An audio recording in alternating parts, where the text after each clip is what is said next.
स्वागत समिती म्हापसा आयोजित या 20व्या सार्वजनिक गुढीपाडवा उत्सवामध्ये मी आपल्या सर्वांचं मनस्वी स्वागत करतो। गेले 19 वर्ष म्हापसेकर अगदी भव्य दिव्य अशी शोभायात्रा काढत ढोल ताशा मशाल मिरवणूक लेझिम पथक या सगळ्याचा गाजावाजा करत हा कार्यक्रम उत्साहाने आणि आनंदाने साजरा करत आहोत। आणि आज आपण या कार्यक्रमाच्या 20व्या वर्षात पदार्पण करत आहोत। या समितीचे अध्यक्ष श्री अमेय नाटेकर आणि कार्यवाह श्री विनय वालावलकर यांना की त्यांनी आजचे प्रमुख पाहुणे आणि वक्ते माननीय श्री ओम राऊत यांना घेऊन व्यासपीठावर यावं। एकदा जोरदार टाळ्यांना आपण या सर्वांचं व्यासपीठावर स्वागत करूया। इंद्रदेवताविदाभवन्मा गुढीस्थापने पूजने च विनियोगः। ओम ब्रह्मज्ञानं प्रथमं प्रसाद विषयमतसरुजो वेदावः सपज्ञापमासविष्टा सतसमसदविवाह इंद्रं विश्वाभिकलसमिदरदाः रथितमं रथीनां वाजानां सततिदिन ब्रह्मध्वजोपरि सकलप्रजातिकं दाक्षं ध्यायामि विलेपनार्थे चन्दनं समर्पयामि सौभाग्यद्रव्यार्थे हरिद्रां समर्पयामि कुङ्कुमं समर्पयामि ब्रह्मध्वजोपरि देवताभ्यो नमो नमः कालोद्भव पुष्पमालां समर्पयामि नाही तुम्ही ठेवा मग ती दीपं समर्पयामि ओं भूर्भुवः ब्रह्मध्वजोपरि ब्रह्मेन्द्राभ्यां नमो नमः नैवेद्यार्थे परतस्थापितो आसारितो परमविदाय नमः तदेव लग्नं सुदिनं तदेव ताराबलं चन्द्रबलं तदेव विद्याबलं दैवबलं तदेव लक्ष्मीपते दें गृहं स्मरामि।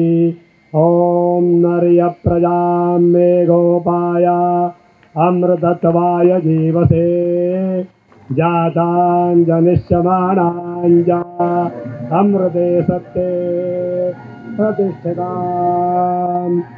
गुढी पाडव्याचा सण आता उभारा रे गुढी नव्या वरसाचं देणं सोडा मनातली आढी गेलं साली गेली आढी आता पाडवा पाडवा गेलं साली गेली आढी आता पाडवा पाडवा तुम्ही येरा येरांवरी लोभ वाढवा वाढवा। बहिणाबाई चौधरी यांच्या ही काव्यरचना आणि सरत्या वर्षाच्या सगळ्या आडीनडी विसरून आपण लोभ आणि प्रेम वाढवून येत्या वर्षाचं स्वागत करूया। सर्वप्रथम आपल्याला इथे लाभलेल्या आजच्या विशेष पाहुण्यांचं आपण स्वागत करूया। मी विनंती करतो समितीचे अध्यक्ष श्री अमेय नाटेकर यांना की त्यांनी पुष्पगुच्छ देऊन आपले वक्ते सन्माननीय श्री ओम राऊत यांचं स्वागत करावं. गेले 19 वर्ष अविरतपणे चालणाऱ्या या सोहळ्याला दरवर्षी हा सोहळा काहीतरी नाविन्य घेऊन येतो. प्रत्येक कार्यकारिणी जवळजवळ महिनाभर विविध बैठकांमधून कार्यक्रमाचं नियोजन करत असते. कार्यकारिणीची मुख्य जबाबदारी घेणारे अध्यक्ष यावर्षीचे आपले लाडके अध्यक्ष श्री अमेय नाटेकर यांना मी विनंती करतो की त्यांनी उपस्थित सर्वांचं स्वागत आणि प्रास्ताविक करावं. गुढीपाडव्याची हार्दिक शुभेच्छा. नववर्ष समितीतर्फे आयोजित केलेला सार्वजनिक गुढीपाडवा निमित्त आयज आमचे आयिल्ले प्रमुख वक्ते श्री ओमरावजी तसेच आमचे सगळे सदस्य समितीचे सदस्य म्हापसान सुरू जाल्ले हे सार्वजनिक गुढीपाडवा सुरू करपाक आमच्या म्हापशेकारांनी सुरवात केल्ली. म्हापशेकाराची प्रेरणा घेवन हे फाटल्या काही वर्सांनी सगळे आता गोंयभर आता सार्वजनिक गुढीपाडवा उत्सव जावपाक सुरवात जाता. सार्वजनिक गुढीपाडवा उत्सव हा फक्त या समितीचा नसून संपूर्ण म्हापशेकरांचा आहे. गेले 19 वर्ष फक्त ही समिती केवळ कार्यक्रम करत नाही तर म्हापसातील प्रत्येक मंदिर प्रत्येक समाजातील प्रत्येक घटक या कार्यक्रमाशी निगडीत झालेला आहे आणि म्हणून आज आपल्याला ही न भूतो न भविष्यती अशी गर्दी इथे दिसत आहे. पुढे वळताना त्यांचे विचार ऐकायला आपण आतुर आहोत. सन्माननीय श्री ओम राऊत हे आपल्या सर्वांना माहिती आहे प्रसिद्ध दिग्दर्शक संहिता लेखक आणि निर्माते आहेत. त्यांचा जन्म 21 डिसेंबर 1981 मध्ये मुंबईत झाला आणि 2020 मध्ये प्रदर्शित झालेल्या तान्हाजी या राष्ट्रीय पुरस्कार प्राप्त चित्रपटाचे ते दिग्दर्शक आहेत. त्याचप्रमाणे लोकमान्य युगपुरुष या चित्रपटाचं दिग्दर्शन त्यांनी केलं आहे. पुन्हा एकदा जोरदार टाळ्यांनी आपण ओम राऊत यांचं स्वागत करूया.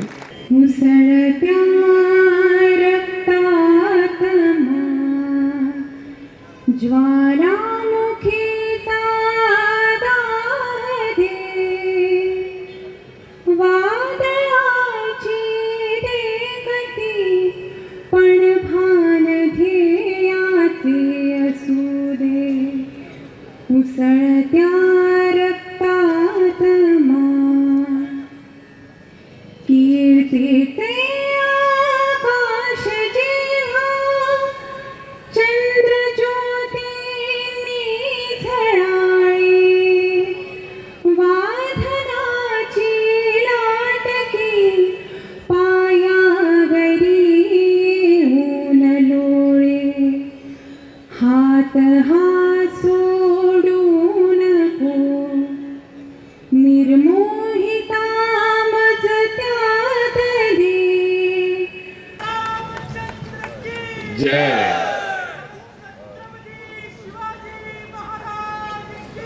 जय जय वंदे मातरम. तुमकां सर्वांक सर्वप्रथम हिंदू नववर्षाच्या शुभेच्छा.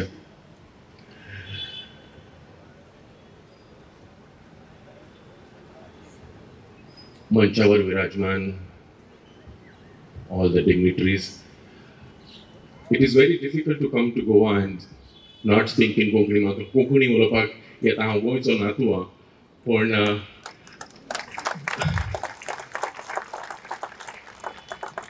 पण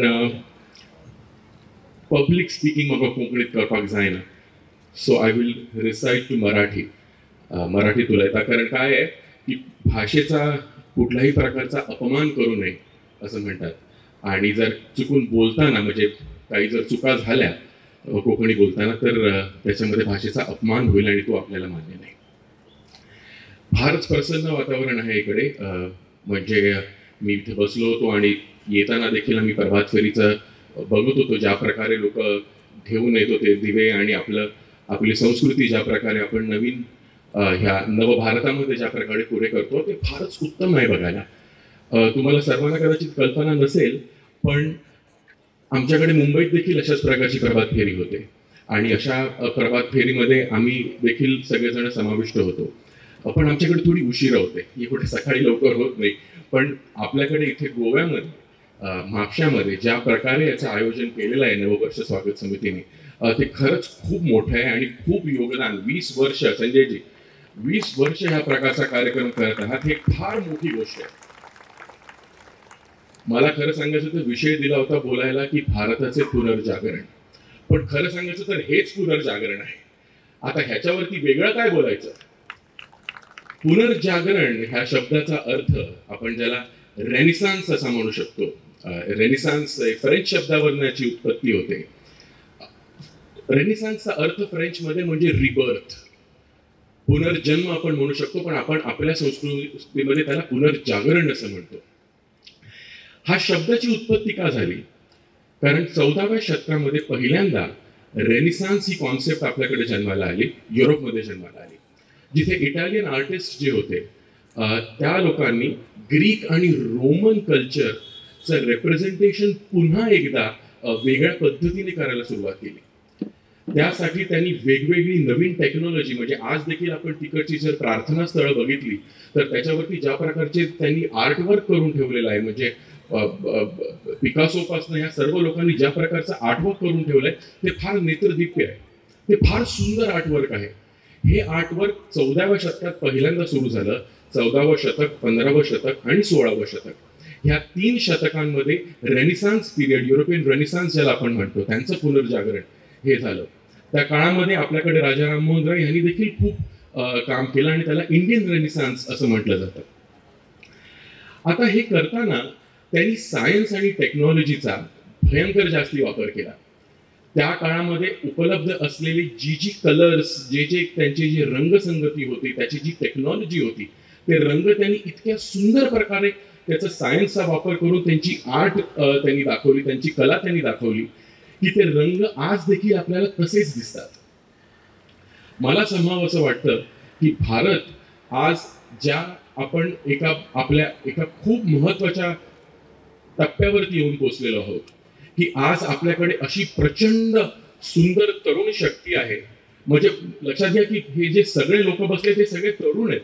ह्या सगळ्या तरुण लोकांनी मिळून हा कार्यक्रम केलेला आहे. आपली हिंदू संस्कृती जी आहे, आपली भारतीय संस्कृती जी आहे, त्या संस्कृतीचा नव्या दमाने, नव्या विचारांनी त्यांनी आता जगापर्यंत मांडण्याचा प्रयत्न सुरू केलेला आहे. मला सांगावं असं वाटतं की कदाचित भारतीय रेनिसान्स जो आहे तो कदाचित आपण त्याच्यातनं आता जातो. आपल्याला कदाचित माहिती नसेल, आपल्याला कदाचित आज कळणार नाही, पण आजपासून काही वर्षानंतर, कदाचित आपल्या हयातीत, कदाचित आपल्या नंतर काही लोक जी येतील आणि तेव्हा म्हणतील की खरंच हे जे शतक आहे हे भारतीय रेनिसान्सचं शतक असेल. कदाचित असं म्हटलं जाईल. मला सांगावं असं वाटतं की ज्या प्रकारे नवीन तंत्रज्ञानाचा, नवीन विषयांचा, नवीन टेक्नॉलॉजीचा वापर करून जर आज आपण आपली कला, आपल्या हिंदू धर्माच्या ज्या गोष्टी आहेत त्या जर आपण पुढच्या पिढीपर्यंत जर नेऊ शकलो तर आपण खऱ्या अर्थाने ह्या पुनर्जागरणाचा भाग होऊ असं मला वाटतं. रूढी आणि परंपरा आहेत त्याच्यामध्ये फारसं अडकून जाऊ नये, परंतु आपली जी संस्कृती आहे त्या संस्कृतीचा विकास नक्की करायला हवा. आपली संस्कृती पुढच्या पिढीपर्यंत नेऊन त्यांच्या पुढच्या पिढीपर्यंत कशी जाईल एवढंच नाही तर भारतातच नाही तर संपूर्ण विश्वामध्ये हिंदू संस्कृती कशी आपल्याला वाढवता येईल ह्याचा आपण विचार करायला पाहिजे. जेव्हा आपण हे करू शकू तेव्हा मला वाटतं की खरंच आपण त्या प्रकारे ह्या रेनिसान्सचा, ह्या पुनर्जागरणाचा आपण सर्व भाग बनू शकतो. हे थोडा विचार वेगळा वाटतो, थोडा हे वाटतं, पण मला असं वाटतं की एक मॉडर्न हिंदू ज्याला आपण म्हणतो, ग्लोबल हिंदू ज्याला आपण म्हणतो, तो ग्लोबल हिंदू आपल्या भारतामध्ये आणि ह्या गोव्यासारख्या शहरामध्ये आज कुठेतरी एक धगधगतोय. त्याची खूप मोठी एक काय म्हणतात ती ज्वाला होऊन तो एक वेगळ्या लेवलवरती जावा असं मला नक्की वाटतं. हा कार्यक्रम बघितला, खूप प्रसन्न वाटलं.